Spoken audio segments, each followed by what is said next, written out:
Thank you, David. And he's right, because in my garden at home, I only have 100 feet. I live in a subdivision, so our lot is only 100 feet wide.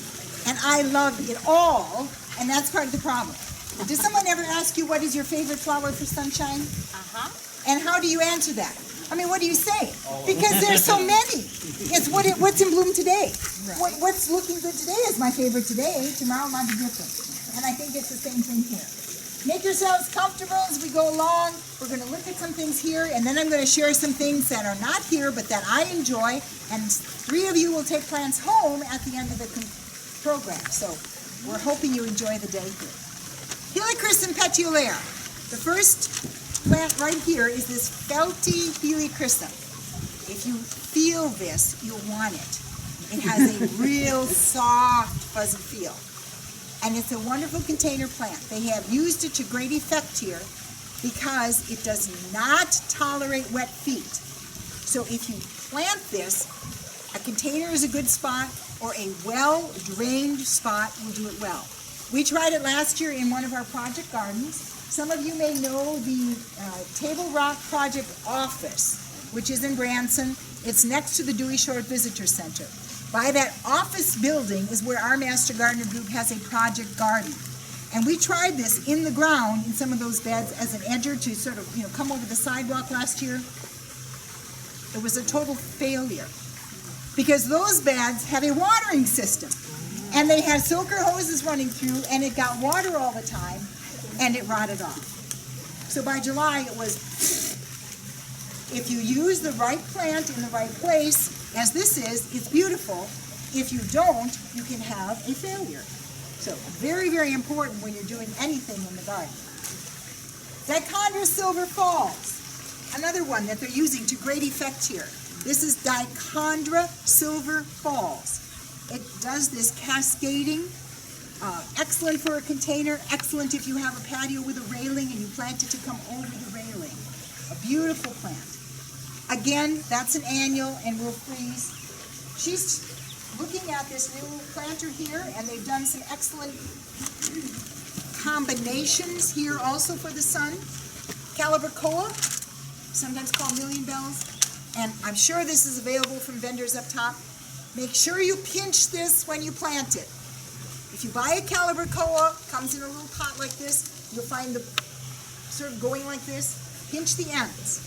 Pinch the end off. Why would we do that? We're investing in the future to keep the blooms in the middle. Otherwise, Calibrachoa has this habit of giving this bare middle because all the growth is going like this, and you end up with this hole. And quite frankly, that's not all that attractive to have a hole later. So pinch your ends so you keep your plant full. Nice combination here. This will cascade down. The Salvia Victoria has the vertical. They've got some digitalis in back here, which will also give you the vertical. A nice combination. The combination over here is probably one of my favorites. If you take a look at this tub, a wonderful tub. I can see you really would like to take this one home, wouldn't you? Yes. A wonderful tub. And you maybe can't see from over there, but they have a little whimsy in it. So when you get over here and look closely, you'll have to see how they put those things together. But this is a wonderful combination because they have looked at the change of textures.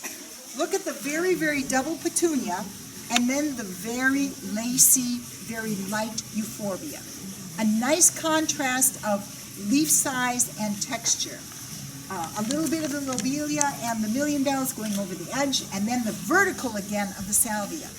So they have the change in forms, the vertical as well as the flowing, and the change in weight with the very heavy double petunias and the very light euphorbia. A great combination.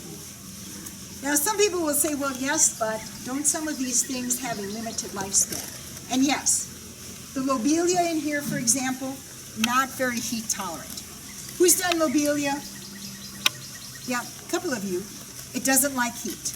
Usually come our hot days, it's going to go, okay? In a container like this, they have enough other things. You could probably just take out the lobelia and leave it be, and you'd have enough to cover that spot. In the container over there, right behind you there by the jasmine, they have a lot of lobelia. And quite frankly, if they took all that out, you'd have quite a hole. I would suspect here in this garden that they will fill that hole with something else, wouldn't you? Yes. Yes, I would suspect. I would suspect that they're going to be doing a double planting, meaning that later in the season, they'll put something heat tolerant in there, a zinnia or something like that, that will take the heat when they take the lobelia out. If anybody has questions as we're wandering around, feel free, and feel free to make yourself comfortable and move around as you like as we're going through the garden. I want to move over to this side, and we'll talk a little bit about the wonderful plant here. Agapanthus. Agapanthus is a bulb, and the white one is much more prized, since the common agapanthus are the blues and the purples. So the white one, as you might know, is, you know how things are. The more difficult they are to find, or the more rare they are. But this is a wonderful specimen. And agapanthus will bloom a long time, because you can see all the florets up here that haven't even started opening yet. So for a bulb, it is a long blooming bulb. But it is a bulb. It will only bloom once. When it gets done blooming, you're going to cut this stalk down to here and just enjoy the foliage. And again, maybe if you want some color, you'll take out the lobelia and put a little bit something else there for the rest of the summer, and make some changes through the season. When people talk about sunny gardens, what are we really talking about? You'll see a lot of plants that are labeled full sun. In our area here, that doesn't necessarily mean that you have to provide sun all day long. You really don't. Most things that are labeled for sun are going to do just fine if you give them a half day sun, 4 or 5 hours of sun. Because our sun is very intense. We have very, very high temperatures that compensate for that. So you can experiment and push the envelope quite a bit here in terms of things that will grow in sun. And they have lovely examples. But I want to talk about some things that they do not have here in the garden, but that I love and have in my gardens at home.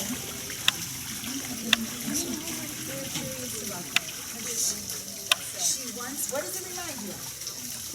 It reminds you of columbine, but look at the pole. I know it's wrong. Yeah, right. Does anybody else have a guess? This came from my garden at home. It is a hardy perennial. I'll give you that clue. It is a hardy perennial. It is hardy. It actually also grew in my former garden in Green Bay, so it's hardy up to zone 4. Looks like a clematis. Bingo, who said that? Okay. Yeah. Wisconsin. I'm like going, Wisconsin, I recognize leaves. She gets a gold star. She gets a gold star. This is definitely clematis or clematis, depending on what part of the country you're from. Clematis integrifolia. Clematis integrifolia. It is not a viner. It has no tendrils, will not vine. Do not expect it to go up a trellis or a arbor or anything like that. It has no tendrils, will not vine. But it is a perennial. It is hardy. You treat it like a perennial. You cut it down every year. It regrows from the root, just like every other perennial in the garden. It is a sprawler. What I do with it, I put up a cage about this tall, and it comes up right now. These blooms are all above the top of the cage, and then it will sprawl like this over the side of the cage. Now, if you don't put a cage in, just sprawl, and it'll cover a spot like this by the end of the season. Clematis integrifolia is a long blooming perennial because, as you can see, it has these side shoots. So when you deadhead this main flower off, buds will form at these side shoots, and you will get continual bloom for a long period of time. Not, of course, all season. There's no perennial that'll do that. But this is a much longer flower than many of the other perennials.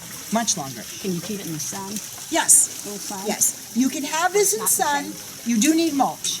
I mean, it's like other clematis. It likes a cool root run, so you want to keep it mulched. But it is very, very hardy. As I said, I've had it for years, and I grew it in my other garden, so it's very hardy. But the trick is, clematis integrifolia. It's right on this page. The trick is, it's, as you know, with unusual things, you often have to look for them. So you're going to have to do a little searching. Where do you look at? As David said, I often dig things from my garden. Yes. I live in Stone County, and if anybody wants to email me, there's my email address. That's my card in my other hat. That's my other hat. Yes, if anybody wants email, I do. Certainly, if you have questions later that you think of, you can always send me an email. Shoot me an email. Carol wants. Okay, Carol wants one too. The next one we're going to go on to is thank you. You're welcome. Is Ruellia, and this is not the native Ruellia that you see in the wild. This is Ruellia purple showers, and I'll send around the bloom because this one, of course, is not yet in bloom. Ruellia purple showers is a tall Ruellia. We're talking 3.5, 4 feet by the end of the season. And you'll note it has been pinched. Cedar Brook Gardens is very good with plants. They often do that for you, so it's already been pinched. This is a late emerging perennial, meaning in my garden it's only about this tall right now. So you can't get real, think that, oh, it's not coming. Just wait a bit. We have this in the gardens down by the Table Rock Project office, right next to the office. It has been perennial in my garden. It has been perennial in that project garden. However, in St. Louis, it is an annual. So if you live north of here, it might be an annual. I won't guarantee anything north of here. It is perennial for us here. It is one of the Missouri Plants of Merit. And I hope you all look at that program because that recommendation is for specifically gardeners in Missouri. And this is the Missouri Plants of Merit plant. Now in that program, plantsofmerit.org, you will find this listed as an annual because that program gets printed in St. Louis. So you understand how this can be, confusing, very confusing, but it just takes some research. If you're the one who takes this home, my hope is that you live someplace here in the south corner and it will be perennial for you. If not, you have to do like the nursery does and take it in if you want it, or buy another one next year. Trade with somebody. Cedar Brook Gardens over in Stone County has this. And if you're looking for it, Cedar Brook Gardens Nursery Center is where I purchased this one for us today. But Ruellia purple showers and the picture of the bloom is going around. The other one, the other one that I love for the sunny garden is this one, and we have the pictures of it here. Asclepias cursavica there, and the next page shows you the yellow one. Right? This is the yellow one. Asclepias cursavica is the tropical milkweed. Tropical, which means it is not going to be perennial here, but it is an excellent annual because it is the Mexican milkweed that the monarchs especially like. This is a #1 magnet for monarchs, and I planted in my garden to be eaten later in the year. And it will. They will come and chomp on this. They really, so make sure if you're thinking of combining it with something, combine it with something that's going to look good next to it, so that your eye will go to that and not to the holy things later on in the season. Do one of those little sleight of hand things. Because this is really, really going to be one that you plant for butterfly use. The flowers are wonderful. You can see we've already got some buds forming here at the top. We already are going to have blooms real soon. If you keep it dead-headed, and that's the trick, you've got to keep it dead-headed to keep it blooming. If you allow it to go to seed, obviously it's going to die.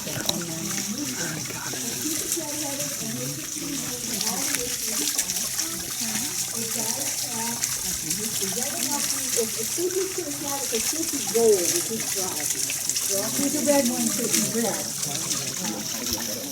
This came from Cedar Brook, again, Cedar Brook Nursery Center, which is on Highway 76, west of Silver Dollar City. Do you know the place?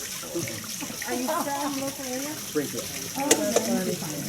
Highway 76, west of Silver Dollar City, before you get to Branson West. It's not, you have to look for it because it's sort of hidden in the hills behind. But if you, Cedar Brook is where this came from, if you're looking for it. And it's on the south side. If you're going west past Silver Dollar City, past Indian Point, you get to a little place in the road called Notch. And there's a green sign that says Notch. That's where you want to be. And you turn in the driveway, that's the driveway to a little strip there. It's across the street from a motel, the Notch Inn. And you go behind that little strip, and there's a nursery back there. It's a family, it's an individual owned, Melissa Pack owns it. I like to support local people when I'm talking about garden shopping. I love garden shopping, you know that. I mean, and I'll shop anywhere, but I like little sort of on the way nursery kinds of places. And she has provided a lot of the plants that we have used in our Master Garden Project gardens. We can order from her and she'll provide them for us, the dates we need them and so on. So she's been very supportive of our program too, which is really good. The other plant up here is Sedum Blue Spruce. Now, Sedum Blue Spruce, I've had people say they love or they hate. Who hates this plant? Anybody? Do I have any Sedum Blue Spruce haters? Oh, not in this group. Okay. And there's good reason that you might hate this plant. If you put this in the wrong place, you could have a problem. And one of my good friends said, I'm ripping it all out. I'm throwing it out. Yes, because if you put this plant in a highly organic garden, you fertilize it, you water it, you do all those things that, many things, it just goes and it loves it and it says, oh, I'm on vacation, I'm having fun. That's not where you want to put this plant. You want to put this plant in a lean, mean, very dry, very hot, somewhat rocky. Don't fertilize it. I mean, water it when you plant it, of course, but don't water it on a regular basis. This is a creeping sedum that's meant to cover a lean, mean spot. I have it in a corner spot right next to the driveway in the road, one of these little sort of odd corners that gets blazing hot, and it tolerates it well. It gets a little bit bigger each year, and I've got a patch now like this. Perfect for that corner. I don't want it in my front garden where it is going to crowd out other things, but the corner where I have it, I want it, okay? So if you get this plant to take home, think, before you plant it, that you want to put it someplace lean and mean, because that's where I feel is the best choice for it. But of course, if you plant it someplace else and you get sick of it, what do? You shovel prune it. Yes, you shovel prune it and you take it out. I mean, gardens are our personal expressions, and I love to make changes. I mean, that's just part of the way it goes. That's no question about that at all. Okay, the other thing in the sunny garden, Sedum Blue Spruce. Yeah, we cannot grow the real blue spruce here. You all know that, right? Yeah, that's a losing cause. But we can grow this one. The other thing that many people complain about in a sunny garden is weeds. Because a lot of weeds like sun. I mean, does anybody have a weed in their garden right now at home? Yeah, right. I mean, we all face that problem. And for those of you who may have heard me or know me, you know that I prefer to try to do things as naturally as we can, bringing in the butterflies, bringing in the hummingbirds, trying not to kill those visitors to the garden. Weed prevention is one of the things I like to try, and of course there is no foolproof method. But I like this product. I'm not an employee of any garden center or any horticulture company, so I'm not saying this from a standpoint of trying to sell anything. But this is something I like to use in my sunny garden especially, to try to prevent weed emergence. This product, corn gluten meal, is the operative word here. Corn gluten is what you need. It's basically corn. I mean, it's an organic product. It's basically corn ground up, and it will prevent seeds from germinating. I use it in my flower beds every season. I put it down early in the season. Some people like to come again later in the season and do a second. That's up to you. I usually only do it once. But it will prevent weeds, seeds from germinating. Not 100%, I mean, nothing is 100%, but it would be an organic alternative rather than using Preen. Although Preen now has an organic product too, which is basically corn gluten meal. It's just a little bit cheaper to buy it in a bag like this than to buy it in a little Preen container. And look at how much that covers. That covers quite a big yes. area. This covers a nice big area. And you can use it on your lawns. Lots of people use it for crabgrass prevention on the lawns. You can use it in your vegetable garden if you're using plants and not seeds. You can't put this down and then plant bean seeds, for example, because it will prevent the bean seeds from germinating too. So you have to think about using this in an area where you're not going to try to start seeds. But I do recommend this from my experience, trying to prevent some of the weeds in the sun garden, because that can be an ongoing problem. Is it safe to use in our bed? It's safe to use anywhere. You can use it in vegetable. It cannot harm your dog, your bird, you. It's corn. It's basically just corn. So yes, it is safe to use anywhere. Yes. Where do you get it, Kathryn? I get it up at Nixa Hardware. You realize I live in Stone County, so I'm closer to Nixa. Does anybody locally here know where you get it here? Usually you don't usually find it at a big box because you can see it's an organic product.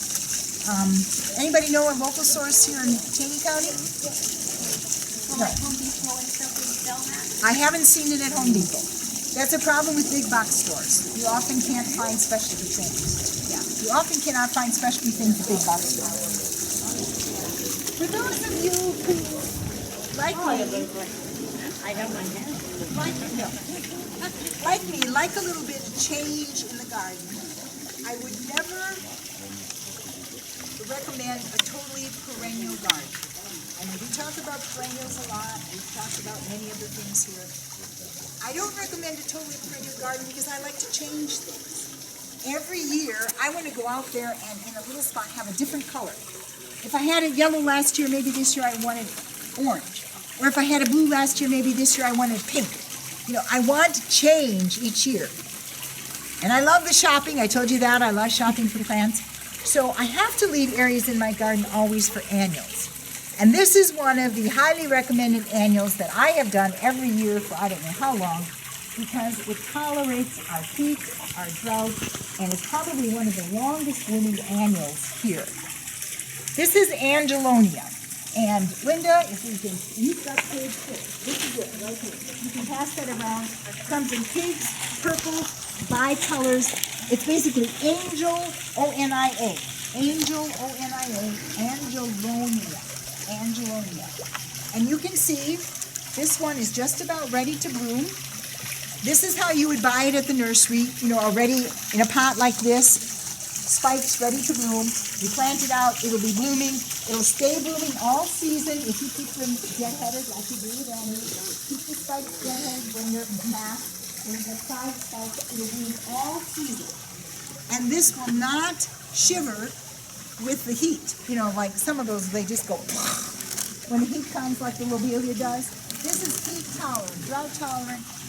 Don't give it a lot of water. I mean, keep it watered if we get one of those really bad drought spells.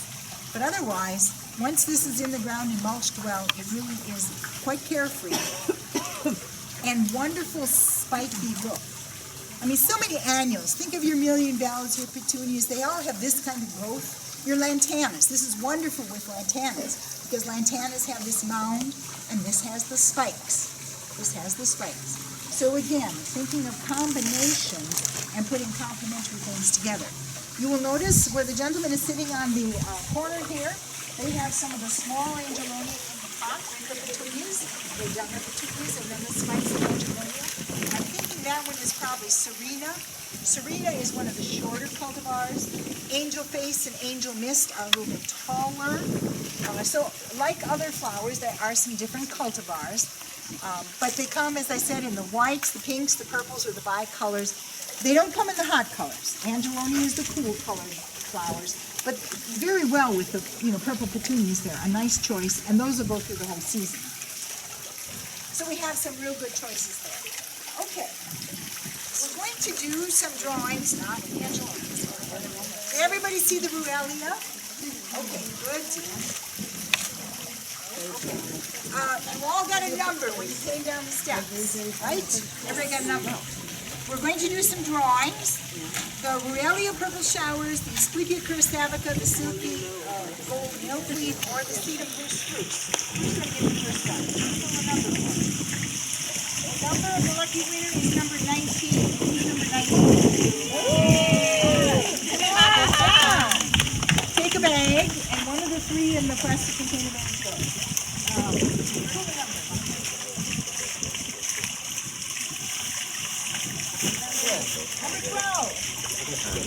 Number 12. Number 12? Number 12. You're the lucky one. Thank you. Perennial or Sedum? Okay. One more number.